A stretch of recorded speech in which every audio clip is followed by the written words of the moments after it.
भीम शक्ति तंजीम की जानिब से जिला कलेक्टर के रूबरू एहतजाजी मुजाहरा किया गया। हाथरस इस्मत रेजी और कत्ल मामले की तंजीम की जानिब से मजम्मत की गई। तंजीम के अरकान ने मुतालबा किया कि मुलजिमीन को फांसी की सजा दी जाए। एहतजाजी मुजाहरे में उत्तर प्रदेश की योगी हुकूमत के खिलाफ नारेबाजी भी की गई।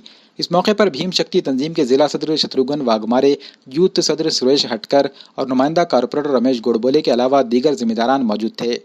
बलात्कार प्रकरणामध्ये जे आरोप आहेत त्यांना फाशीची शिक्षा झाली पाहिजे आणि सदरील प्रकरणामध्ये त्या ठिकाणी जो अत्याचार झालेला आहे त्या पीडित महिलेसाठी जो काही म्हणजे सर्वांनी आम्ही भीमशक्तीच्या माध्यमातून नांदेड जिल्ह्यातर्फे एक निदर्शने केलेले आहेत आणि आत्ताच आम्ही कलेक्टर साहेबांना एक निवेदन दिले आहे। सदरील निवेदनामध्ये आम्ही जी मागणी केलेली आहे त्या मागणीमध्ये आम्ही त्या ठिकाणी त्या महिलेवर झालेल्या अत्याचाराबाबतीत त्या ठिकाणचं सरकार पाडलं पाहिजे आणि ते आदित्यनाथ योगी जो आहे त्याचं सरकार बरखास्त करून त्या ठिकाणी राष्ट्रपती राजवट सुरू करायला पाहिजे अशी एक आमची मागणी आहे। आणि त्या ठिकाणी जो आरोपी आहे जे कोणी आरोपी आहेत त्या आरोपीला तात्काळ फाशीची शिक्षा झाली पाहिजे अशी आमची एक मागणी आहे। उत्तर प्रदेशमध्ये जे मुलीवर अत्याचार झालेला आहे त्या अनुषंगाने भीमशक्तीच्या वतीने जिल्हाभरामध्ये आंदोलन करणं चालू आहे।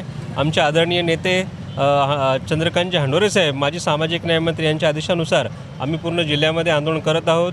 आज जिल्हा कचेरीवर पण आम्ही आंदोलन सुरू केलेलं आहे आणि आमच्या त्या बायलिकेला न्याय मिळवून द्यावा यासाठी आम्ही पूर्ण प्रयत्नशील आहोत आणि आरोपींना तात्काळ फाशी देण्यात यावी आणि उत्तर प्रदेशमध्ये राष्ट्रपती राजवट लागू करावी ही आम्ही शासनाला विनंती करत आहोत।